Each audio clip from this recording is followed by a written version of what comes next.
Si je peux relire ça, il va dire ceci. Dans l'écriture que nous avons commencé, le verset 14, il dit, voici écrit à l'ange de l'église de la Odyssée, voici ce que dit l'Amen, le témoin fidèle et véritable, le commencement de la création de Dieu. Je connais tes œuvres, je sais que tu n'es ni froid ni bouillant.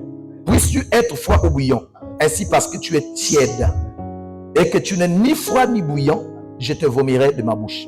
Il dit que non, l'Esprit dit, donc Dieu a dit que ce temps-ci, les gens en général vont être tièdes. Le fait qu'ils vont être tièdes, je les vomirai de ma bouche. Donc, le problème, c'est la tiédeur. La sanction qui suit cette situation, c'est que Dieu va vomir. Oh, mais attendez, nous avons dit la fois passée, si Dieu doit vomir, c'est comme si on voulait dire, les gens sont dans la bouche de Dieu. Or, la parole nous montre que nous sommes dans la paume de la main de Dieu. C'est ce que la parole de Dieu dit. Il n'a jamais dit que nous sommes dans sa bouche. Nous sommes dans la paume de la main de Dieu. La Bible dit aussi que nous sommes dans ses pâturages, dans sa bergerie. Nous sommes dans son sein, dans ses pensées. C'est ce que la parole dit, mais pas dans la bouche. Mais qu'est-ce qu'il y a dans la bouche de Dieu? Nous avons compris ce qu'il y a dans la bouche de Dieu. C'est, prenons Matthieu 4, verset 4. On dit que non, l'homme ne vivra pas de pain seulement, mais de toute parole qui sort de la bouche de Dieu. Donc ce qui est dans la bouche de Dieu, c'est la parole. Et nous avons aussi compris que si la parole est dans la bouche de Dieu, vu que nous sommes le corps, la parole aussi doit être en nous.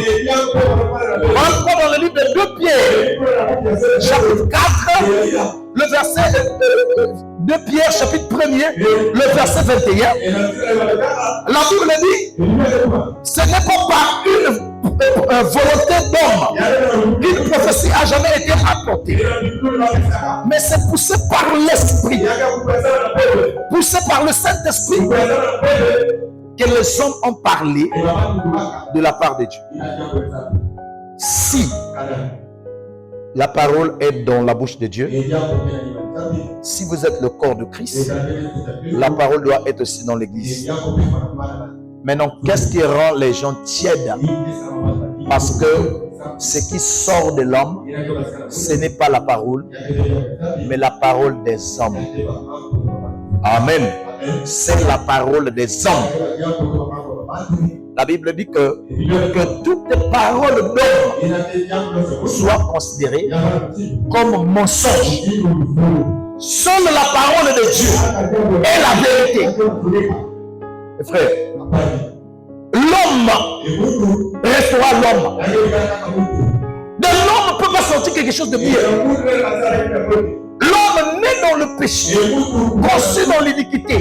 Aucun homme est correct si ce n'est pas Dieu. Aucun homme est bon. L'homme par nature est mauvais. L'homme par nature est méchant. L'homme par nature est jaloux. L'homme par nature est orgueilleux. L'homme sans Dieu, il est prêt à tuer. Il est prêt à détruire. Qu'est-ce qu'il faut faire? Il faudrait que non, nos paroles, quand on devient des chrétiens, on n'a plus besoin de notre volonté. Notre volonté, on va se venger. Notre volonté, on va haïr. Notre volonté, on va détruire. Mais si nous laissons la volonté de Dieu puisse nous contrôler, là où nous allons arriver quelque part, on a besoin de la volonté de Dieu et non notre volonté. Regardez ce que la prophétie, l'écriture prophétique du prophète dit dans l'exposé, page 120. Regardez ce qu'il va dire. Montrez quand l'homme, il dit ceci dans la page 120, l'âge de Smyrne, quand l'église s'éloigne de la parole, elle elle est prête à croire n'importe quoi. Quand Quand l'église s'éloigne de la parole, elle est prête à croire n'importe quoi. Il y a des paroles qui sont très belles à entendre. Il y a des choses qui sont vraiment jolies à écouter. Il dit que quand l'homme, quand l'église s'éloigne de la parole, elle est prête à croire n'importe quoi. C'est comme Ève, à la naissance de Caïn, elle a dit, j'ai formé un homme avec l'aide de l'Éternel. C'est ce que Ève va dire. Vous rendez-vous compte qu'elle le pensait vraiment. Elle pensait qu'elle avait eu un homme de l'Éternel. Voyez-vous, une fois qu'elle avait été séduite en acceptant la parole de Satan, au lieu de la parole de Dieu, elle pensait que tout ce qu'elle disait était juste. Si elle disait qu'elle avait eu un homme qui venait de Dieu, alors elle avait eu un homme qui venait de Dieu. Mais Dieu, alors elle avait eu un homme. Dieu a établi des lois dans son univers. Une bonne semence ne peut produire qu'un bon fruit. Et la mauvaise semence ne peut produire qu'un mauvais fruit. Or, les deux semences, bien que différentes, utilisent la même terre, les mêmes éléments nutritifs, la même humidité et le même soleil. Mais elles produiront chacune selon son espèce. Remarquez quelle a été l'histoire de la lignée de Caïn. J'explique cela. Là, il dit ceci. Vous voyez par exemple, vous prenez deux fruits, deux semences. La semence, les deux, que ce soit le maïs, que ce soit l'arachide, c'est deux semences différentes. Vous prenez par exemple la semence de n'importe quel fruit, vous les plantez. Quand ils sont sur la terre, ils vont tous les deux recevoir les éléments nutritifs de la terre.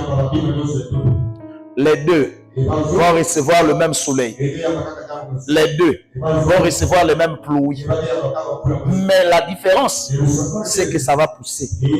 Quand ça va pousser, si c'était le manguier, ça produira les mangues. Si c'était l'ananas, si c'était par exemple le safoutier, ça produira des safous. Mais pourtant, au début, ça semblait être pareil. Voilà pourquoi, si vous n'êtes pas de Dieu, ou si vous êtes de Dieu, tous ensemble, nous serons ici. Nous écouterons la même parole.